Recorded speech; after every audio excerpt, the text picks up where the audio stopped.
Тургай-1, Тургай. На связи, Тургай-1.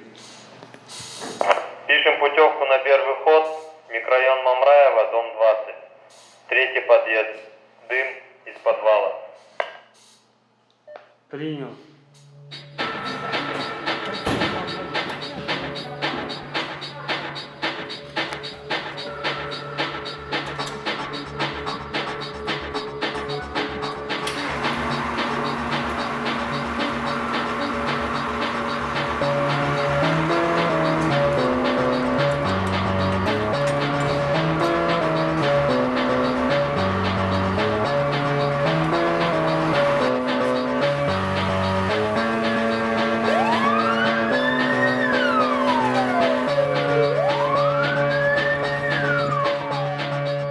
Оттың үстімен, жардың шетімен жүріп, өмірін тілсіз жаумен күресуге арнап жүрген бүгінгінің батыры.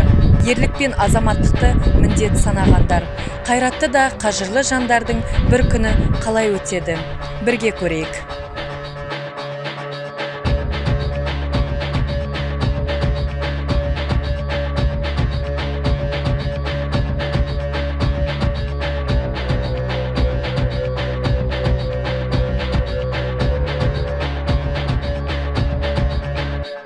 Бірінші мамандандырылған өрт сөндіру бөлімі 2015 жылдан бастап қызметке кіріскен. Ашылуы 2015 жылы болды. Содан бастап толыққанды өзінің қызметін жүргізуде күнделікті.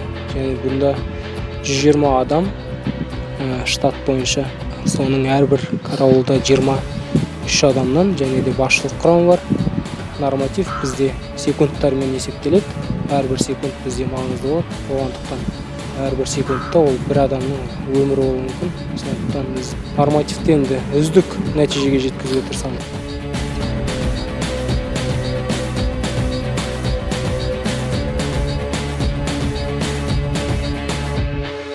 Бірінші мамандандырылған өрт сөндіру бөлімінде 10 өрт техникасы бар, өрт сөндіру техникасы. Оның ішінде 3-еуі автоцистерна, 2-еуі автосаты.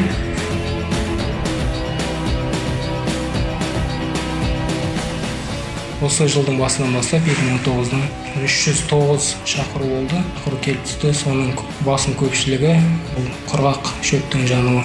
Біздің мамандық ол әрдайымғы қырағылықты, батылдықты және физикалық, психологиялық дайындықты талап етеді. Ғаламдағы ең қауіпті мамандықтардың бірі өрт сөндіруші қызметі. Нағыз ер азаматтарға тән кәсіп батылдық пен қырағылықты талап етеді.